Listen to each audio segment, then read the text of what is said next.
Resumido.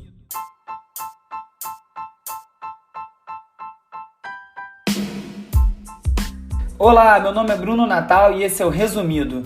Aqui no podcast eu faço uma compilação dos assuntos e links mais interessantes que eu vi durante a semana e apresento eles de forma condensada, sempre procurando ficar ali por volta dos 20 minutos por episódio para você poder ouvir lavando a louça, preso no trânsito, na academia e se manter informado de uma maneira prática.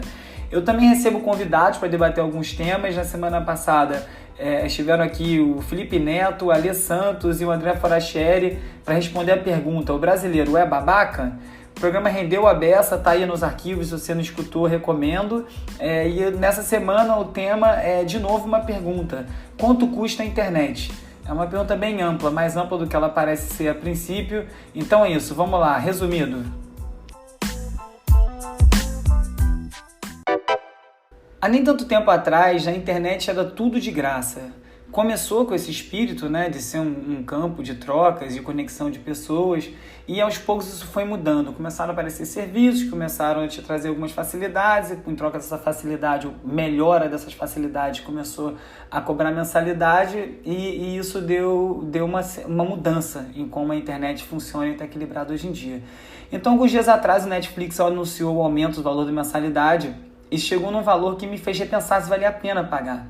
E eu fui também refazer as contas e ver tudo que eu pago hoje em dia na internet para poder usar da maneira que eu gosto. E vi que eu estou pagando por bastante coisa para usar.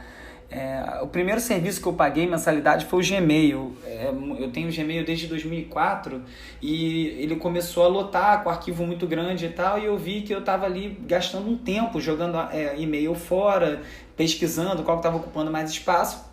E um amigo meu, Pedro Garcia, falou pra mim um dia: cara, por que você não paga e compra mais espaço? Porque você tá perdendo tanto tempo, quanto custa o seu tempo para você fazer essa busca toda? E na época era $5 para aumentar o armazenamento do Gmail, e eu paguei. Que eu me lembro, essa foi a primeira coisa, o primeiro serviço que eu paguei na internet. E daí pra frente comecei a pagar muito mais.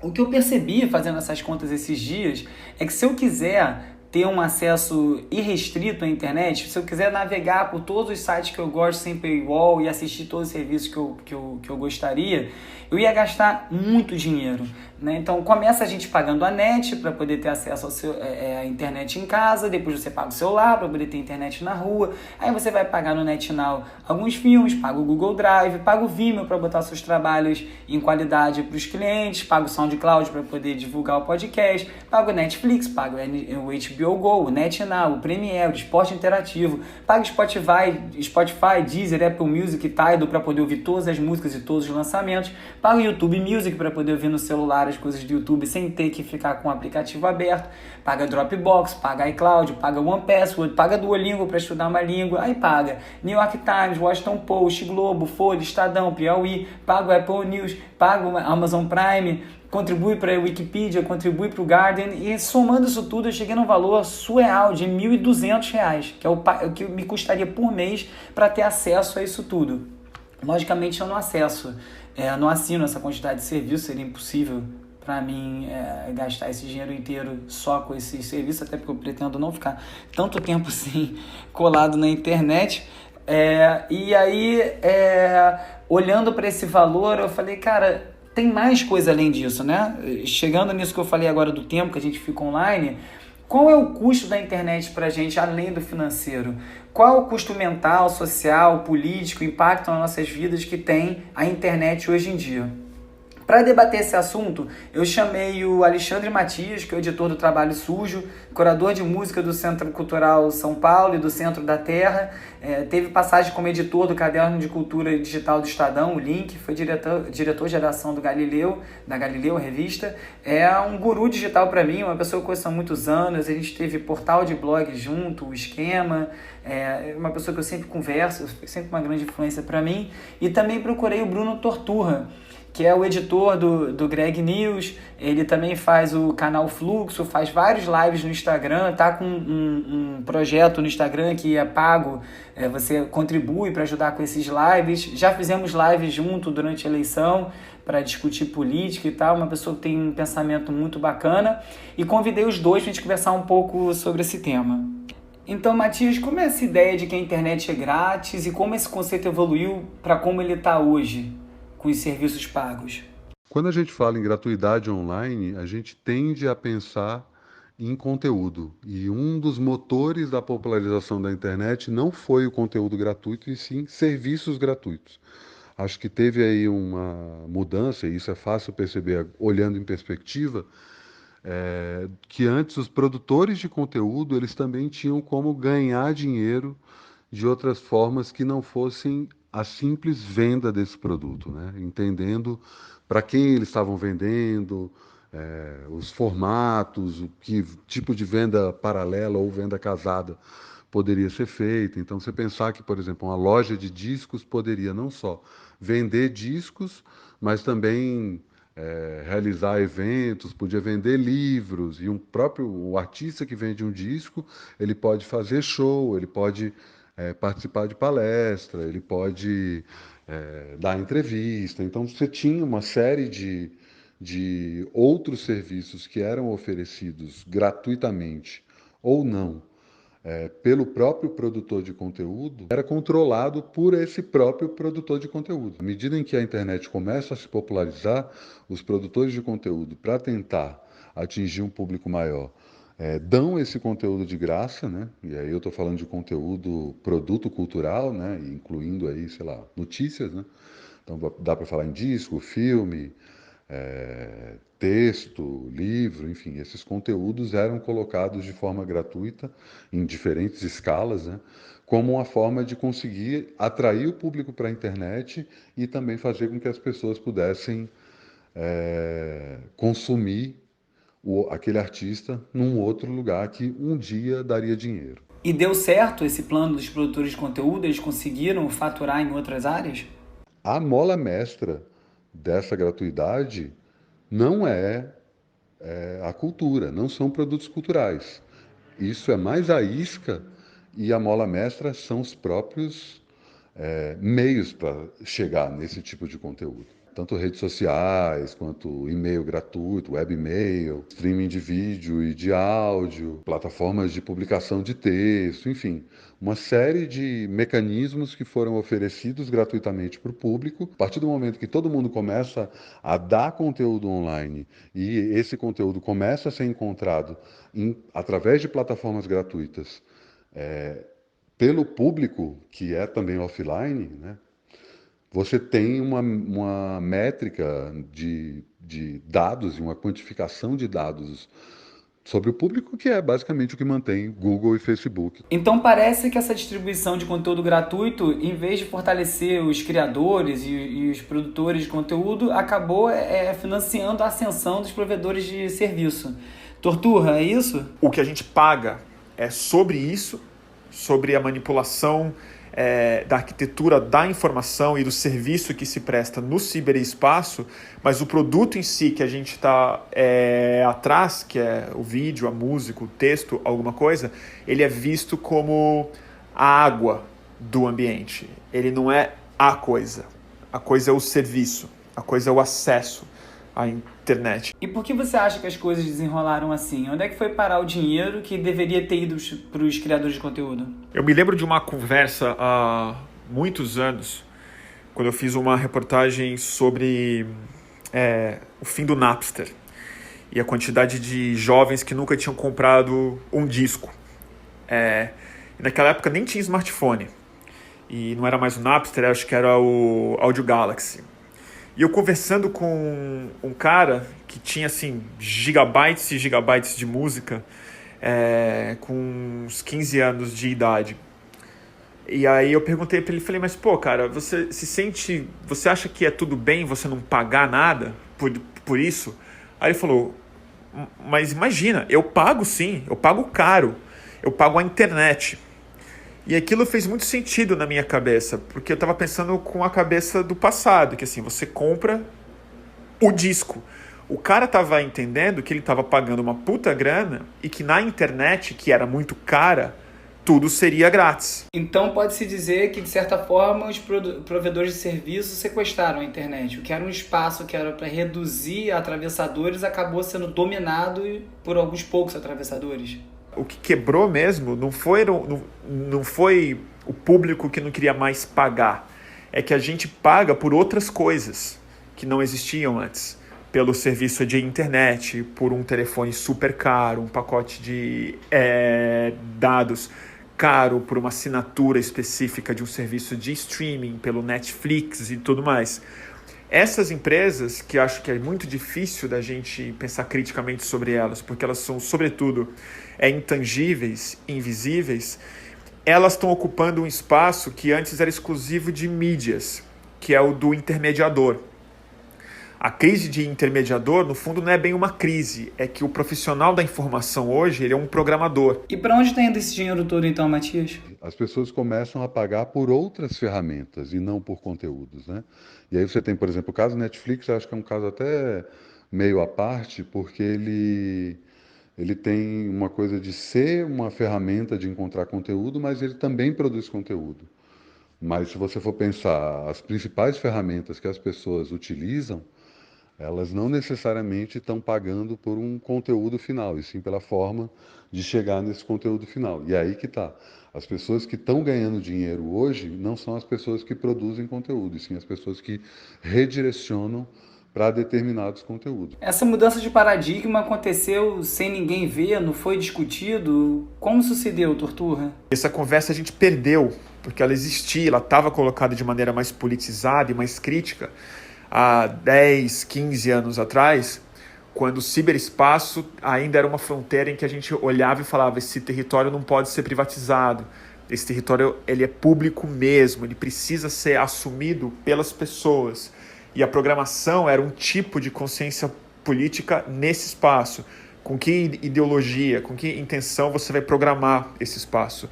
E a gente despolitizou isso porque pessoas muito hábeis, mas muito atrás de muita grana, programaram plataformas que nos oferecia coisa que o ser humano não tem como se defender muito, que é recompensa no seu ego, que é like, que é reforço, que é distração, que são coisas que é uma cracolândia mesmo, né? Matias, e como isso impacta a qualidade do que é produzido? O problema é que aí, juntando uma coisa com a outra, né, essa questão do conteúdo jornalístico e o paywall, que foi uma das alternativas que o jornalismo entendeu para conseguir cobrar pela produção de conteúdo. Por outro lado, você tem gente produzindo conteúdo de graça justamente porque sabe que gente que está produzindo conteúdo pago e de qualidade está colocando essa trava para o próprio público final, pedindo para que ele pague para ler. Paywall acaba dificultando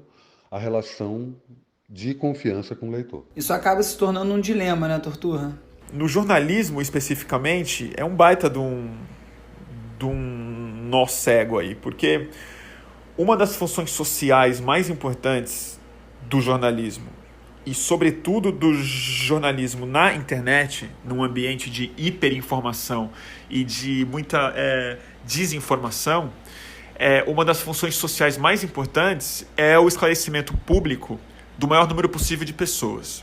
E o paywall, por definição, encerra isso. Ele fecha a quem paga. Naturalmente que não é viável que o jornalismo ou a produção profissional de informação e apuro e de cultura mesmo que seja, não tenha modelo de remuneração e que as pessoas que a consomem ou a valorizem não se sintam obrigadas a pagar. Na minha cabeça, o modelo ideal é outro. E o problema é que as redes sociais monopolizaram as nossas interações, né? Quando a gente abandonou a web e aceitou as redes privadas de relacionamento, onde tudo é em tese grátis, a gente não se torna só o produto, e os nossos dados não se tornam simplesmente o modelo de business desses caras, do dono do Facebook, do Google e tudo mais. Mas mais importante do que isso, a gente é impedido de ser criativo nas possibilidades de interação econômica que a gente tem nessas plataformas. O like substitui tudo. Substitui o debate, substitui outras formas de aferir a relevância e substitui principalmente a doação espontânea ou a troca de valores econômicos de pessoas que poderiam, enfim, reconhecer o valor financeiro de uma reportagem, de uma informação, de um vídeo, de uma live, de alguma coisa, sem necessariamente ter que pagar por isso antes. E qual modelo seria o ideal, então? Você mesmo tem uma experiência interessante com doação espontânea das pessoas que participam dos seus lives no Instagram. O modelo que eu imagino mais ideal para uma sociedade da informação, mas que se preocupa mais com a relevância e com a função social disso do que com a alta rentabilidade ou o monopólio, é que as pessoas sejam muito livres para ler tudo e ver tudo, e tenham ferramentas muito simples e uma cultura que estimule a você reconhecer financeiramente algo que, após você ler, após você ver, você dá uma grana, um pouco que seja, R$1, R$2, alguma coisa, após você ler uma puta entrevista, um artigo que você achou que tem o valor e tal. Isso mudaria não só o modelo de negócio, mas sobretudo as métricas pelas quais um editor investiria, porque hoje, infelizmente, ainda é o clique e o like, o que de alguma forma todo mundo está em busca. Na hora que o clique não for tão importante, porque o que rende grana é relevância e não necessariamente audiência, a gente começa a mudar um pouco, eu tenho a impressão, o modelo de negócio como um todo. A nossa relação exagerada com a internet vai ultrapassando a questão do tempo de tela, vai realmente virando uma questão de dependência para tudo, né? Inclusive os modelos de negócio. A gente realmente está vivendo hiperconectado. Hiperconectividade é um dos termos mais importantes de hoje em dia e também um dos que a gente menos pensa sobre, eu tenho a sensação. Hoje, especificamente, ele é mais usado para falar sobre o tempo que a gente passa na internet. Esse hiper tem um sentido de quantidade. Então é o tempo, o excesso de tempo, melhor falando, que a gente passa na internet. Mas o conceito que para mim é o mais importante não é o da quantidade de tempo, mas da quantidade de possibilidades de conexão com mediação mínima em que todos os seres humanos são capazes de ter uns com os outros e produzir relações e conversas e pensamentos e trocas de maneira literalmente infinita. Nós estamos muito dependentes da internet, Matias? Só o fato da gente estar discutindo que a sociedade pode estar viciada em internet, dependente da internet, já é um diagnóstico de que isso realmente está acontecendo. Isso não é uma ou outra pessoa que está falando sobre isso, tem se tornado uma discussão cada vez mais comum e cada vez mais comum com todo tipo de pessoas. A questão não é simplesmente a gente ser dependente da internet, mas a gente tira a internet para usar o quê no lugar? Eu acho que a gente precisa pensar nisso. A questão é que talvez o êxodo offline não seja uma boa resposta, a não ser em casos de emergência, que, dependendo de como as coisas forem, podem se tornar mais comum do que a gente está pensando. Em meio a essa verdadeira mudança comportamental, o que é importante a gente observar? Uma das grandes mudanças que aconteceram sem a gente perceber muito, e acho que a gente deve isso primeiro ao Wi-Fi, mas principalmente ao smartphone, é que quando a internet apareceu, por mais tempo que a gente passasse nela, a gente entrava na internet.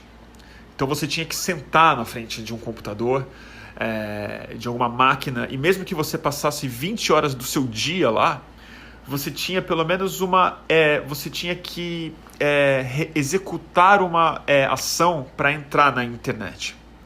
Agora, a ação é você sair da internet. Se você não fizer nada, você está nela.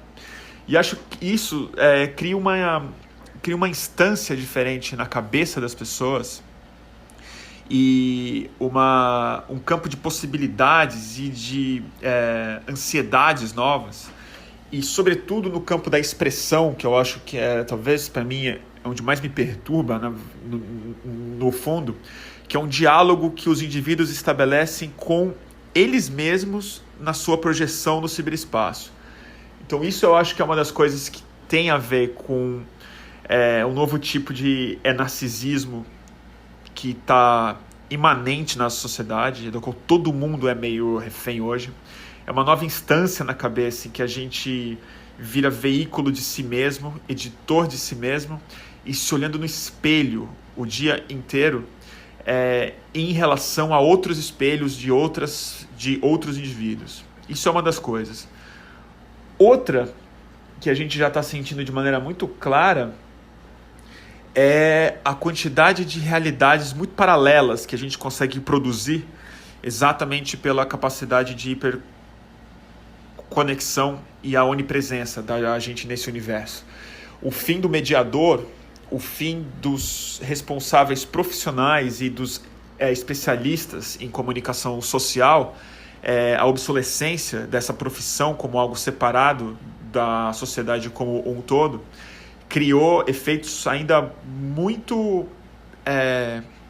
iniciais, mas já bem sensíveis, em que a verdade política ou científica, ou mesmo da objetividade dos fatos, se torna obsoleta, né? Assim como os seus antigos produtores de realidades.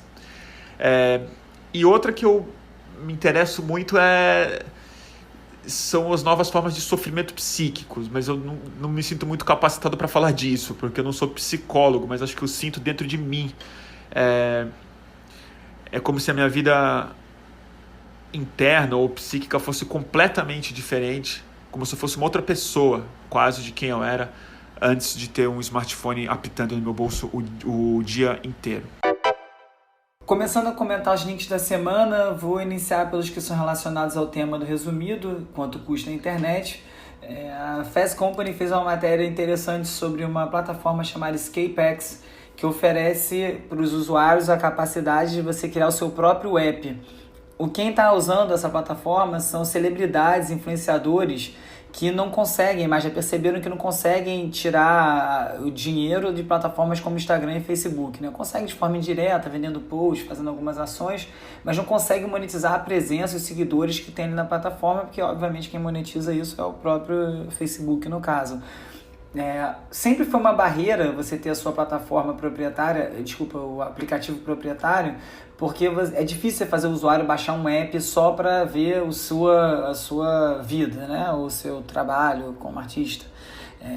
E a pessoa, todo mundo reunido no Instagram, é mais fácil você chegar onde todo mundo tá.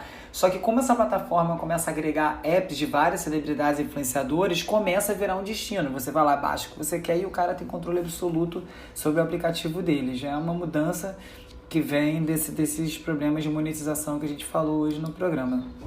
A Technology Review do MIT fez também uma matéria sobre o problema, a falta de diversidade no universo dos programadores e desenvolvedores nas grandes plataformas do mundo. E aí levanta os números interessantes, como apenas 18% são mulheres nas principais conferências de inteligência artificial, como 15% ou 10% são mulheres nas equipes de pesquisa do Google e do Facebook. A diversidade racial, os negros representam apenas 2,5% dos empregados do Google, 4% no Facebook e na Microsoft. E quando a gente fala, como a gente falou hoje, sobre a importância dessas plataformas na vida hoje em dia e como isso conduz à comunicação, você vê que as plataformas têm um viés tão forte, uma falta de representatividade, uma falta de diversidade. Isso vai se materializar no tipo de informação que é passada ali. Isso é um problema que é bem sério e vai ficando cada vez mais claro. O Spotify, matéria na Rolling Stone, finalmente agora vai encontrar um competidor de peso, né? O Spotify é o único dos streamings de música que oferece um freemium, né? Você tem como ouvir de graça ouvindo anúncio. O outro seria o YouTube, né? Mas não o YouTube Music, não dá essa possibilidade. E agora a Amazon e o Google estão botando um serviço de música gratuito com propaganda dentro dos seus assistentes de voz, né? O Echo e o Alexa. Isso vai virar um problema para o Spotify, porque os outros competidores não têm, né? O Apple não tem essa parte de graça, o Tidal também não tem, e isso vira um dificultador para eles quando entram players tão grandes assim nessa área. A Verge fez uma matéria também muito boa sobre reconhecimento facial e diz que 97% dos passageiros dentro de 4 anos vão estar sendo identificados por reconhecimento facial nos aeroportos dos Estados Unidos. Isso gera uma série de outros problemas, né? Assim, para quem você acha que você não deve nada e não tem problema, ok. Mas o problema é que essa base vai para uma base privada, que pode ser vendida para outros serviços, que pode usar para cruzar essa informação para te vender produto, para tentar te atingir de diversas formas de propaganda, enfim, tentar te tirar dinheiro. E isso me lembrou um outro vídeo que eu vi também da Verge sobre os testes de DNA. Tá uma moda nos Estados Unidos de fazer teste de DNA, é super barato. Você descobre seus ancestrais e tal. Mas o que acontece é que você fornece seu DNA, paga para fornecer o DNA para uma empresa privada, sem saber o que eles vão fazer com isso. Está tendo vários casos policiais em que eles estão usando essa base de dados, tentando obrigar as empresas a cederem os dados para capturar criminosos, o que é até um uso positivo. Mas acontece que tem falso positivo por DNA, e quando você chega em terceira geração de distância, né, um primo de terceiro grau, o DNA é bem parecido, então pode começar a ter questões assim. Recentemente um crime foi resolvido dessa forma, eles subiram o DNA de forma anônima do suposto criminoso, o DNA encontrado na cena do crime, com isso eles chegaram a vários primos que já estavam cadastrados na plataforma e conseguiram achar o cara. Beleza, isso é um caso legal. Agora um outro que pode acontecer, e nesse vídeo fala bastante disso, é que empresas de seguro podem comprar esses dados e começar a fazer um perfil seu, junto com aquele outro de reconhecimento facial, onde você andou, por onde você esteve, e tentar descobrir, fazer um perfil seu de doenças, isso acabar subindo o seu valor do seu seguro. Enfim, tem várias questões éticas aí no meio que são bem complicadas, e também, né, bem a ver com isso que a gente está falando, dessa onipresença na internet na nossa vida.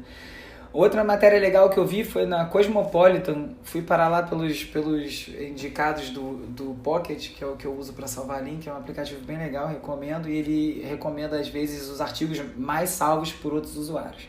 E essa empresa chamada Lush, que eu não conheço, deletou todas as suas contas de mídias sociais.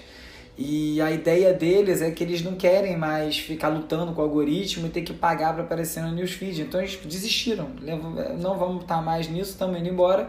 Quem quiser encontrar a gente, saiba onde encontrar. A gente vai estar no nosso site, nos meios que a gente controla. O que lembra um pouco que a gente estava falando aqui antes, no início, sobre a matéria da plataforma de apps. Tem uma mudança vindo aí, né? Cada vez ficando mais claro isso. Os formatos de negócio precisam encontrar outra forma de existir e de sustentar. Variadas. Dando uma geral agora mais rápido em links mais diversos, essa semana a vencedora do Prêmio Educador Nota 10 foi atacada a tiros em Rondônia. Ela é parte de uma tribo indígena, estava sendo ameaçada de morte. Como a gente vem vendo a nossa educação ser tratada no país, está sendo atacada por grileiros e madeireiros por denunciá-los. Um caso bem sério, com pouco destaque. A Variety, que é a principal revista da indústria do cinema nos Estados Unidos e no mundo, fez uma matéria bem grande sobre como o congelamento da Ancine está ameaçando paralisar o desenvolvimento audiovisual no Brasil. Nossa cultura totalmente sob fogo aí no governo Bolsonaro. Matéria bastante séria que você não via repercutida em nenhum veículo do Brasil.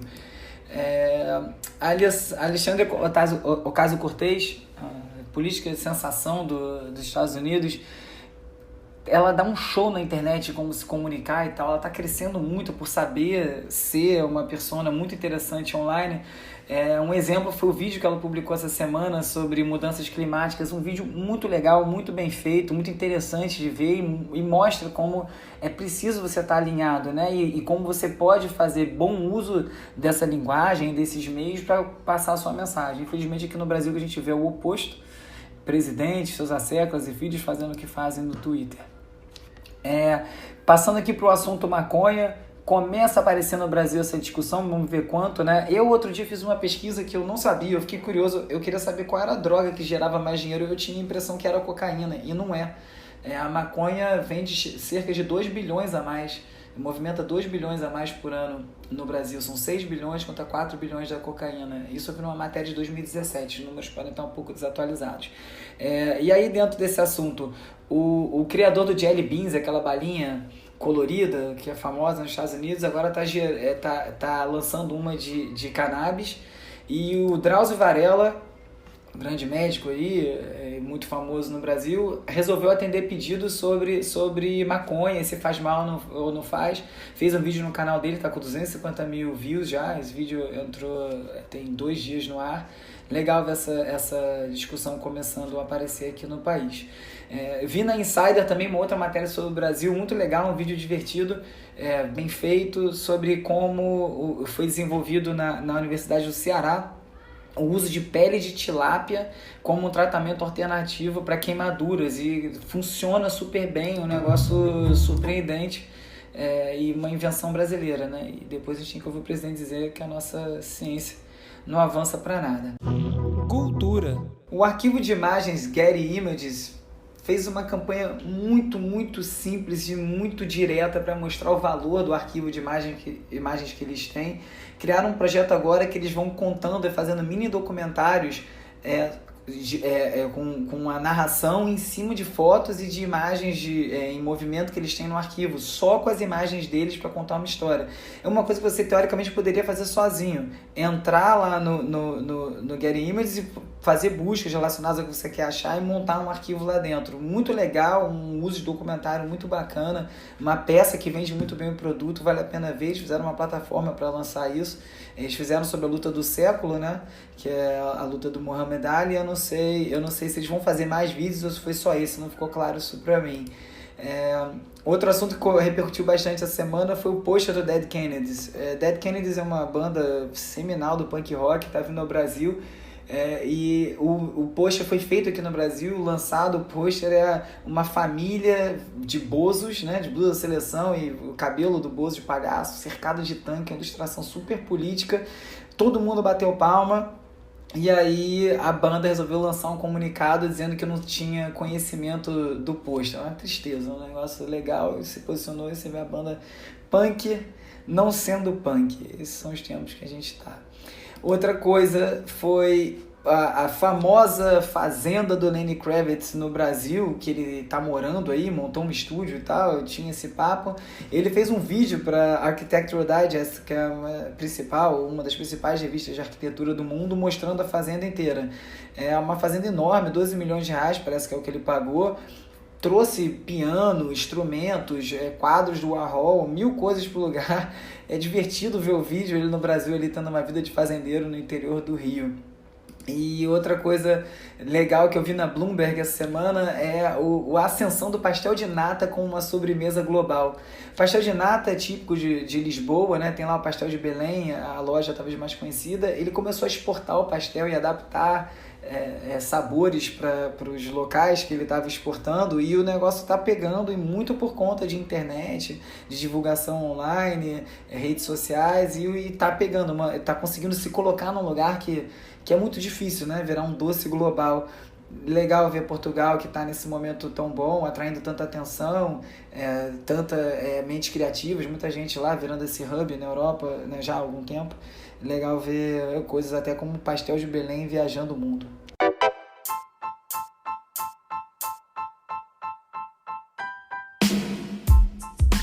Esse foi mais um episódio do Resumido. Obrigado a você que ouviu. Lembrando que a cada episódio eu também faço um post no meu blog, que é o www.urbe.cc,